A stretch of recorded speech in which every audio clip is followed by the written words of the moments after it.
Me and this guy have a lot more in common than it looks. We're both Portuguese and we both arrived in the UK at the same time. However, unlike him, I didn't spend 29 days arrested by immigration enforcement in an immigration detention center in Gatwick. He came here at 12. He had no choice. His parents moved. He did his GCSEs here. He did his NVQs here. At 16, he received his national insurance number on which he has been paying taxes for the last 10 years. However, the Home Office, through immigration enforcement, is doing a crackdown on delivery drivers because the xenophobic and racist head of that department and the Prime Minister that supports her decided that it would be better to lean into the racist moral panic and intimidation that has been happening in the UK throughout the summer by the far right. And this guy happened to not be white enough, which is kind of a wake-up call for all of the white supremacists in Portugal who think they're white. You're not white, you're just white in Portugal.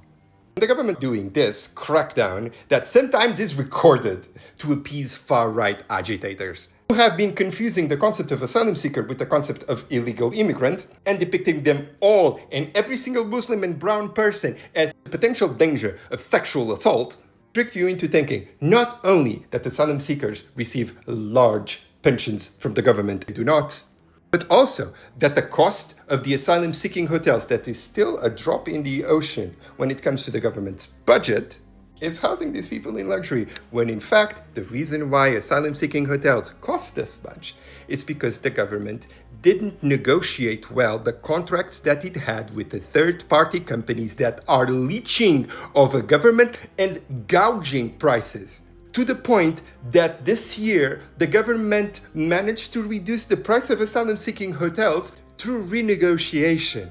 All of these people who have been screaming about the money that we've been spending on asylum seekers have no idea that the people who are at this moment funding the political parties that get them riled up in the street, punching policemen, putting up flags and potentially getting arrested, are the people who are either making money as shareholders of the companies that lease the asylum-seeking hotels, or who are donors from these companies because they are making so much money out of deceiving our government and overpricing their offerings. And while all of this happens, I keep wondering when it's going to be my turn to face immigration enforcement.